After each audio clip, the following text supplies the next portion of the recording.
She didn't remember opening her eyes, nor could she recall anything before. All she knew was that she was looking up at a gray, overcast sky. Her upper torso still clung to the rocks beneath her. She willed herself to move, but could not feel her limbs as they desperately tried to obey her commands. She could not move her head. Something was keeping it in place. She looked down her body, but the angle of her head meant she could only glimpse the soaked, partially tattered, but largely intact cloth that adorned her. It had long absorbed the hues of the substances surrounding her, so its original color could not be ascertained. Slowly, her torso lurched up, as though something pulled on the middle of her chest. Her head tilted back as she rose, giving her a brief glimpse of a rock face that towered over her. After a forceful yank on her body, she felt the scraping of whatever was keeping her head in place as her skull slid free. She was standing now, suspended over where she once lay, each bone of her skeleton now in its proper place. She neither felt hot nor cold, just heavy. Her gaze was now straight ahead, a small shore of sand and weather-worn stones, leading to the vast horizon of water in front of her. In her peripheral vision, she could see she was surrounded by a number of large, jagged rocks. She willed herself to turn, and this time her body obeyed, albeit slowly, with stiff, mechanical movements. A long-neglected machine that had succumbed to years of rust and decay now struggled to perform its original function.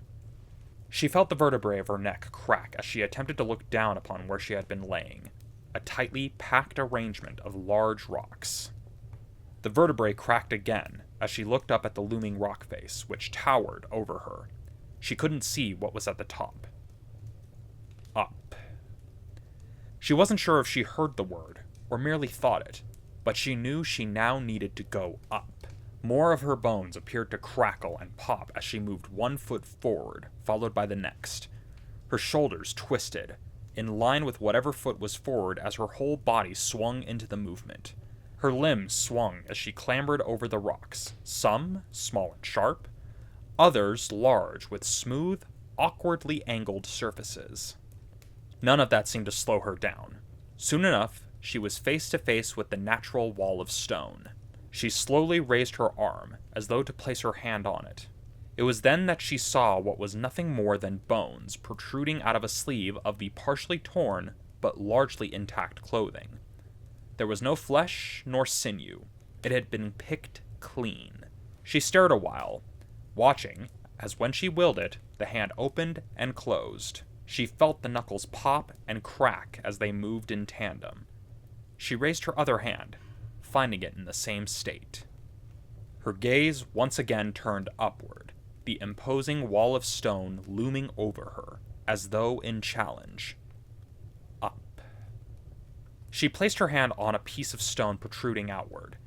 As she wrapped her fingers upon it, she felt the bones scrape, digging into the stone as her grip tightened. Her other hand reached for another stone, one protruding above her head, and like before, those fingers dug in with a tight grip. As she began to pull down, she felt the weight of her waterlogged clothing hang off of her as she lifted herself off the ground. There was no pain, or even a feeling of exertion, just the presence of weight pushing against gravity. Soon enough, she had found a steady, mechanical rhythm at which she found, or in some cases made, handholds.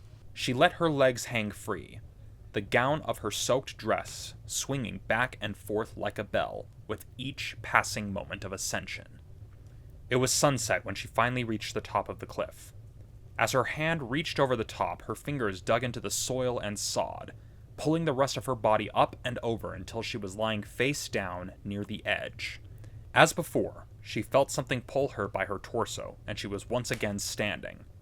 Before her was a field of grasses and shrubbery, all of which covered rolling slopes and hills. Further away from where she stood, one could make out a number of trees. It was through the trees that she saw it. There in the distance sat a stone castle. As before, she brought one foot forward. Her shoulder followed as the whole side of her body swung with the motion, her feet landing with a hard thud upon the grass. She continued to lurch forward with each swing. By the time she had reached a nearby road, she had begun to move at a slow but steady pace. Her shoulders began to twist opposite whatever foot was forward, acting as a counterweight. As she made her way up the road, her pace quickened, her stride resembling a typical wandering traveler, albeit a visibly aggressive one. It was sundown by the time she had reached the castle. The only sources of light came from torches carried by a few of the wandering watchmen that patrolled along the parapets. As it was dark, none had even noticed her approaching the castle, despite the fact that she had made no conscious effort to conceal herself. She came up to the castle's entrance, the doors still open. A couple of guards stood at each side, each armed with a spear, flames burning in a pair of braziers over their heads. They had only been passively looking out when they finally saw her. She saw one of their mouths moving, as though saying something, but she couldn't hear what was said. As that same guard turned to face her directly, the color immediately left his face. It contorted into an expression of sheer terror shortly before he ran further inside. The other guard readied his spear, aiming the tip straight at her. She continued marching forward. The guard was visibly shouting something, but again, she could not hear. In the next instant, he drove the spear forward, piercing her abdomen. She felt the tip pierce through the gown, rattle about her bones before coming out the other side. There was no pain, but she felt the spear snag on her rib cage as the guard tried to pull it back. That only seemed to help her advance. Upon realizing it wasn't going free, the guard let go of his weapon, turned away, and ran off at a full sprint. The spear was left hanging inside, with most of it hanging in front of her. The end of the spear, once held by the guard, dropped to the ground, almost acting as a brace against her advance. She continued forwards. Even as her feet reached where the end of the spear was planted, it simply turned and was dragged alongside her. The first guard had returned with reinforcements. Armed with more spears, they all rushed forward, piercing what they thought was her torso from multiple angles. With only the gown to tear through and no flesh to hold them steady, the spears clattered as they became tangled within, tips snagging on shafts, which in turn crisscrossed with one another. As she continued to press forward, the tangle of spears had caused the guards to lift her off the ground as they fought to retain control of their weapons. The added gravity caused the entire gown to tear, the sudden release of tension sending spears flying in all directions, the soldiers scrambling to avoid hitting each other. At the same time, she fell towards the panicked group.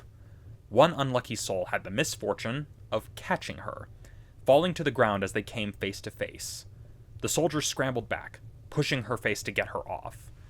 As soon as he was free, the other soldiers rushed onto her. She could feel the myriad of hands gripping and clawing as they pinned her down. An all too familiar feeling of fear swelled within her, causing her to violently thrash her arms and legs. As one arm swung, two of the soldiers pinning her were sent flying, blood spattering onto the cobblestones as her fingers slashed one of them in the leg. It was the same when she swung her other arm, her hand scraping a soldier's gambeson. The soldier she had landed on had returned to the fray, swinging a heavy club right down upon her head. She felt her skull crack as it was forced to the ground by that first blow. Then came a second, a third, a fourth. Each swing of the club was as forceful as the last, as the soldier mustered all of his strength, certain that the end was nigh. As quickly as the blows began, they stopped. No longer were there any soldiers pinning her down, but she could feel the vibration of their feet as they surrounded her. She could no longer see, no longer move. Her body was immobilized upon the ground. Then came the pull from within her torso. She was lifted from the ground and felt her feet touch down. Then, bit by bit, her vision began to return, whereupon she was once again face to face with the group of soldiers that had attacked her. Some of them had begun to flee, carrying the wounded with them. The soldier directly in front of her, the same one who had used the club, raised that club overhead in preparation for another swing. Before he could bring it down, she thrust her arm forward. Although most of his torso and limbs were protected, the same could not be said for his face. His mouth had been open as he readied his strike, and the long, bony fingers found their way inside. As she wrenched her arm back, the soldier was thrown to the side, the jaw torn from its skull as he crashed to the ground. Blood dripping from her fingers, she continued deeper into the keep, leaving behind the now torn bottom half of her gown, her pelvic and leg bones exposed to the elements. While her pace had grown more steady, her speed remained largely that of walking speed. She followed the various walkways and pathways that were strewn about the castle's keep, and as she continued inward, more soldiers attempted to subdue her. Each encounter ended with the same bloody result: an ineffective weapon and a grievously injured soldier. By the time she had reached the Great Hall, no one in the castle dared to challenge her. It was the dead of night when she stood before the pair of imposing wooden doors. She placed her hands upon them, her bony fingertips digging into the wood. As she pushed forward, the wood began to creak and groan. Then, in what felt like an instant, the doors swung open and fell from their frame with such force that one would have assumed that the castle had been under siege by a full battalion. The long piece of wood that barricaded the door was nothing more than a mass of frayed splinters. Light erupted from within the hall, as the last remaining able-bodied soldiers formed a defensive line in front of her. The other servants of the castle lined the back and sides of the hall, huddling together. There, in the center of the great hall, next to a chair that was ornate enough to convey status, but could only be considered a throne by the loosest definition, he stood. A heavy-set man, garbed in clothing of velvet and fur, gray hair poking out from beneath a felted cap. His face, which looked on with a mix of fear and indignation, showed visible signs of age. But that did not matter to her. She recognized him all the same. The man who had taken her from her childhood home before she had even reached adulthood. The man who, upon learning that her heart belonged to another, closer in age, had her lover beheaded in front of her, and then forced her to kiss the lips of the freshly severed head. The man who, on their wedding night, against the advice of many a physician, forced himself upon her many times over. The man who would go on to inflict severe beatings, lashings, and whatever other torturous depravities his sadistic imagination would concoct on a nightly basis. All at once, it had come back to her. The pain, the fear, the rage. Her jaw dropped open as a deep, deafening, guttural wail thundered throughout the hall. The servants cowered. The soldiers winced as they tried to stay in formation. The man grimaced as he covered his ears and shut his eyes. Before the soldiers could mount any sort of defense, she crashed through them, sending them careening into the walls. Covering the length of the hall faster than the speed of thought itself, she lunged at the man, knocking him to the ground and mounting him. Although she could not hear, she felt his screams vibrate through her arms as her hands tore into his face. The fingers burrowed deeper and deeper into his head until they clasped together in the center. As the hands were pulled back apart, what remained of his head split open, blood and other fluids spilling onto the floor of the great hall, his limbs twitching all the while. The room remained deathly silent. No one dared to move, lest they share the same fate as their lord. She tilted her head up towards the ceiling of the great hall. Her arms fell limp at her sides, as her head and upper torso fell back, lifelessly, upon the floor. Her vision faded to black. He was gone, and now, so was she.